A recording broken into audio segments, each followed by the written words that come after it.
한 해가 거의 다 끝나가고 있습니다. 거의 한 보름 정도 지나면은 2021년이 끝나고 2022년이 다가오는데요. 투자는 계속 되어야 되잖아요. 과연 2022년 시작하자마자 상승할 수 있는 종목은 바로 무엇일까요?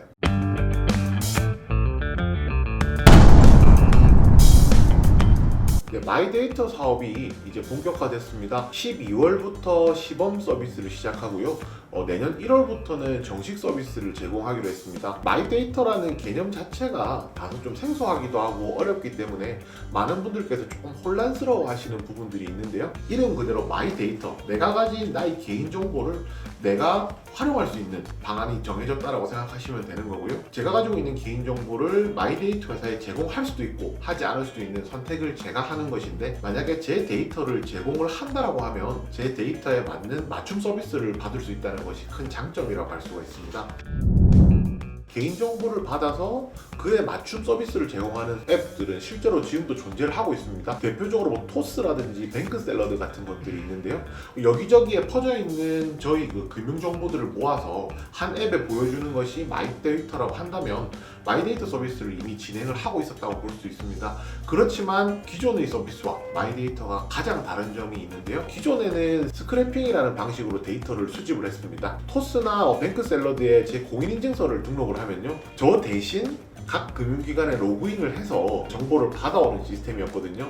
그렇지만 이것이 이제 표준 API라는 방식으로 바뀌게 되면서 로그인을 하는 것이 아니라 제가 요청할 경우에 각 금융기관에서 마이데이터를 수집하는 기관으로 모아주는 그런 형식이 되거든요. 앞으로는 조금 더 데이터를 안전하게 개인정보를 보관할 수 있다는 것이고요. 많은 분들께서 마이데이터 사업 시작하면서 내 개인정보가 유출되는 것이 아니냐라는 우려감이 있었는데, 제가 앞서 말씀드렸던 가명정보 그리고 표준화된 API 이 두 가지를 통해서 개인정보가 이전보다 더 이제 안전하게 보호되는 것을 알 수가 있습니다. 그러면 여기서 한 가지 알 수 있는 것이 있는데요. 과거에 사용되던 개인정보 처리 방식과 바뀌는 방식의 장점이 있는 회사들을 투자한다고 하면 당연히 수익이 날 것이라는 것을 알 수가 있는데요. 오늘 그 대표적인 종목 세 가지에 대해서 짚어보겠습니다. 네, 그 첫 번째 종목은 아톤입니다. 아톤은 금융권 보안 강자라고 한 줄로 말씀드리면 될 것 같은데요. 여러분들께서 아톤의 서비스에 대해서 대표적으로 생각하실 수 있는 것이 바로 패스라는 인증입니다. 스마트폰 사용하시는 분들은 이제 개인 인증할 때 휴대폰 문자 인증 대신에 이제 패스 인증을 많이들 사용하시거든요. 그 패스 인증을 서비스를 제공하는 회사가 아톤이라고 생각하시면 되고요. 아톤 같은 경우에는 금융권에서 제공하는 모바일 OTP 관련해서 95% 점유율을 가지고 있습니다. 95%라는 점유율도 놀랍지만은 아톤이 가지고 있는 모바일 OTP 기술과 조금 다른 방식으로 다른 기업들에서 시장에 좀 침투를 해보려고 하는데, 워낙 이제 아톤이 공고하게 자리를 잡고 있다 보니까 점유율 자체가 뒤집어지지가 않고 있거든요. 그만큼 이제 금융권에 맞춤 서비스를 제공하고 있고 이미 시장에서 95% 정도 섞여 들어갈 수 있는 선점 효과를 누리고 있기 때문에, 아톤 같은 경우에 마이데이터 시대로 넘어간다고 하더라도 관련해서 이제 금융권 보안을 책임진다라고 하면 아톤이 선택받을 확률이 굉장히 높다라고 생각합니다.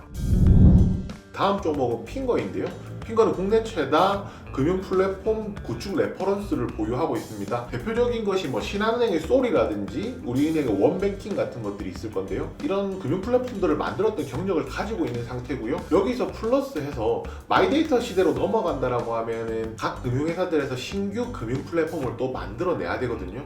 이 부분까지 생각한다면 아무래도 그런 사업들을 핑거가 받아서 할 확률이 높다는 겁니다. 그리고 자회사 중에 핀테크라고 하는 회사가 있는데요. 이미 이 핀테크라는 회사는 마이데이터 서비스를 제공하는 업체고요. 이번에 마이데이터 1차 허가자로 선정이 됐습니다. 쉽게 말해서 모회사인 핑거는 금융권의 이제 신규 플랫폼을 구축을 하고, 자회사인 핀테크는 마이데이터 서비스를 제공을 할 수가 있기 때문에 이 부분 통합해서 본다면은 기업 전체로도 굉장히 좋은 그림이 나올 것이고요. 마지막으로 이 핑거 같은 경우에는 좀 독특하게 메타버스랑도 엮여 있습니다. 바로 독도버스라는 건데요. 가상의 세계 독도에서 유저가 게임을 하는 겁니다. 외적들이 쳐들어올 때 그 외적을 물리치고 나면 코인을 받게 되는데요. 이 코인을 가지고 뭐 금융 상품이라든지 이런 것들을 할 수 있는 거거든요. 현재 NH뱅크하고 사업 제휴를 해서 좀 진행을 하고 있다는 이야기가 있고요. 12월 초에 나왔던 기사인데 이제 11월 30일 사전 예약을 받기 시작한 이후로 며칠 만에 사전 예약자가 3만 명이 넘었다라는 이런 기사가 나오면서 시세가 강하게 나왔던 적도 있었거든요. 핑거 같은 경우에는 마이데이터 이외에 이제 메타버스까지도 한번 잘 지켜볼 수 있는 그런 종목이라고 생각합니다. 다음 종목인 쿠코는 국내 최다 비즈니스 데이터 플랫폼이라고 생각하시면 됩니다. 데이터를 수집해서 가공해서 표준화해서 제공하는 역할을 하는 건데요. 국내 한 500여 개의 공공기관과 금융기관과 이미 서비스를 제공을 하고 있는 상황이고요. 전 세계 40여 국가의 2000여 개의 그 금융기관 데이터를 처리해서 가공하는 등 이미 데이터 처리 시장에서는 굉장히 압도적인 성과를 보이고 있는 회사고요. 가장 큰 장점 중에 하나가 아직 마이데이터 서비스가 이미 채 시작되지도 않았음에도 불구하고 마이데이터 서비스와 관련된 매출이 이미 10%가 나오고 있다는 겁니다. 만약에 정식 서비스로 넘어가게 되면 이 매출 10%는 더 훨씬 더 커질 것이라고 생각하고요. 제가 조금 더 포인트를 놓고 있는 것은 매출의 95%가 API라고 하는 데이터 정보를 제공하는 서비스를 하는 데 들어간다는 것입니다. 수수료 방식으로 수치를 하거든요. 월 얼마, 그리고 거기에 이제 데이터가 어느 정도 수치가 넘어가게 되면은 초과 부분에 대해서 비용을 지급을 받고 있는데, 이 부분이 굉장히 중요한 것이, 이러한 데이터를 제공하는 사업은 제조업처럼 핸드폰을 100개 달라고 해서 100개를 만들어야 되는 게 아니고요. 기존의 생산 라인을 늘리는 것이 아니라 서비스를 원하는 사람이 있으면 그냥 서비스에 넣어주기만 하면 되는 거거든요. 실제로 데이터 부분의 영업이익률이 2019년에 24%였는데 올해 3분기 기준으로 38%까지 늘어났거든요. 이런 식으로 영업 마진이 굉장히 점점 많이 늘어난다는 것은 회사가 돈을 벌어들일 수 확률이 높기 때문에 포콘 같은 경우에는 실적이 바탕이 되면서 마이데이터 사업을 하는 그런 기업 중에 하나라고 할 수 있습니다. 데이터는 4차 산업의 원유라고 할 정도로 굉장히 좀 중요한 자원으로 각광받고 있는 상황입니다. 쉽게 말해서 데이터를 많이 가지고 있는 사람들은 섬유를 많이 가지고 있는 것처럼 자원으로서 활용할 수 있는 것이 굉장히 많다는 것인데요. 최근에 데이터가 얼마나 많은지에 대해서 좀 이야기를 해보자면요. 지금 여러분들이 이 영상을 보시는 1분 사이에도 약 500시간 정도의 유튜브 새로운 동영상이 업데이트가 되고 있고요. 결국 이제 이 데이터를 어떻게 비즈니스화 시키느냐에 따라서 기업들의 수익성이 좀 달라진다고 할 수 있습니다. 이제는 데이터를 무조건 지키는 것이 아니라 이 데이터를 처리할 수 있도록 가공을 해서 이것을 활용하는 것이 더 중요한 포인트거든요.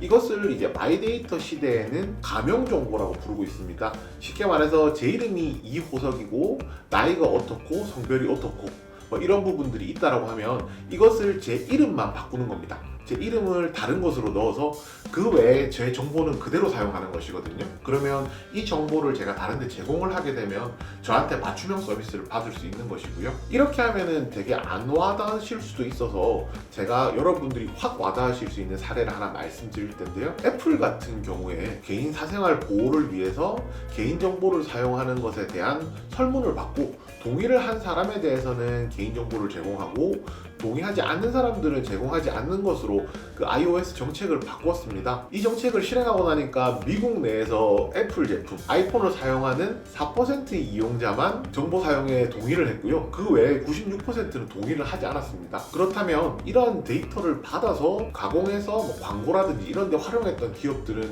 거의 뭐 죽어난다고 볼 수 있는데요. 대표적으로 여러분들이 알고 있는 페이스북이 있습니다. 페이스북이 최근에 메타로 이름을 바꿨었는데요. 기존에 SNS로 활용한 광고라든지 이런 수익들이 점점 줄어들고 있었고요. 결국 이제 메타버스로 사업을 바꾸지 않으면 안 될 정도로 페이스북 자체도 굉장히 어려워졌다는 겁니다. 결국은 데이터를 보유하느냐 하지 못하느냐에 따라서 페이스북과 같은 글로벌 기업들도 이제 휘청휘청 한다는 것을 알 수가 있거든요. 결국 이제 데이터의 중요성이 이제 이만큼 크다라고 말씀드릴 수 있습니다. 최근에 유튜브라든지 증권 방송을 통해서 마이데이터와 관련된 뭐 추천주 아니면은 내용에 대해 찾아보시면 설명이 좀 다소 부족한 부분들이 많다고 느끼실 겁니다. 아무래도 이 개념 자체가 굉장히 어렵고요. 그리고 아직까지 시장이 개화된 것이 아니기 때문에 관련주로서 부각되는 것들이 그렇게 많지 않기도 합니다. 저희가 NFT 조종기에 이제 NFT를 매수하자라고 말씀을 드리면서 NFT 맛집으로서 저 있잖아요, 저희 채널에서 이제 NFT 관련주들을 제공을 해드렸었는데요. 이번 마이데이터 같은 경우에도 저희가 마이데이터 맛집으로서 마이데이터와 관련된 종목들, 이슈들 끊임없이 추적하고 분석하고 연구해서 여러분들이 투자하시는 데 있어서 양질의 정보를 받으실 수 있도록 그렇게 노력하겠습니다. 네, 오늘 준비한 내용은 여기까지입니다. 모두 성투!